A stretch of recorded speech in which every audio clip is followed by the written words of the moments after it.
Good morning, Internet. Today is Wednesday, the 1st of November, and I would like to read to all of you a letter that I wrote, a message that I wrote to a friend about the current situation in Israel. Right now, we need to undertake the action that our bullshit governments are failing to undertake. We need to get out there and protest these outrages and sabotage the factories and shops selling arms and intel and providing services to the fascist Israeli government. I lived in that country. I served in their most moral army in Gaza and Lebanon. I have watched power being usurped by corrupt rapists who pocket the money we send them and use it to occupy more land. I have personal experience of Israeli racism, not only against Arabs, but also against each other. The country is a complete farce. Yesterday, the Israeli representative to the UN and his delegation, to emphasize this farce, pinned yellow stars to their lapels, signifying their profound belief in the fantasy that their prosecution and destruction of Palestinian life is somehow connected to the death of 6 million Jews in the Holocaust, or represents a continuation of the heroic resistance of those in the Warsaw Ghetto. I'm sorry to say, it is neither.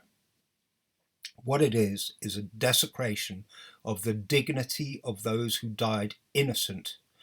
To compare oneself to them when in actual fact one possesses nuclear weapons and smart laser-guided missiles as much as you want, just send a message to Washington and they'll send you more.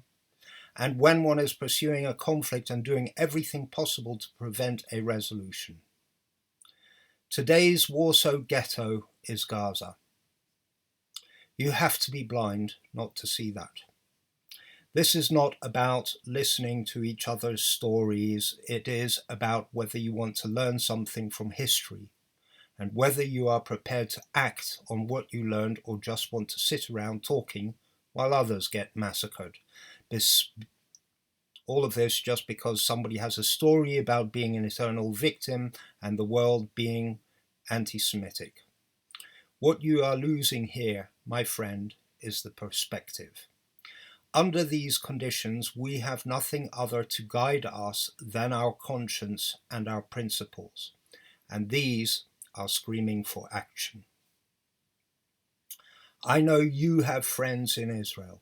I have family there.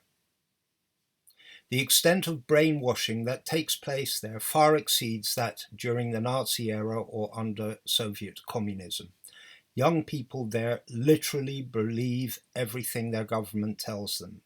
They cannot imagine they are being lied to. They go to the army joyously. Nowhere in the world do people know less about their history, past and present. North Korea can eat its heart out.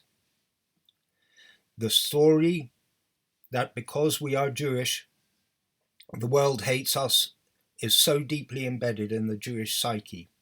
It slots together nicely with the idea of the chosen people. So Israel is a light unto nations. Explain that.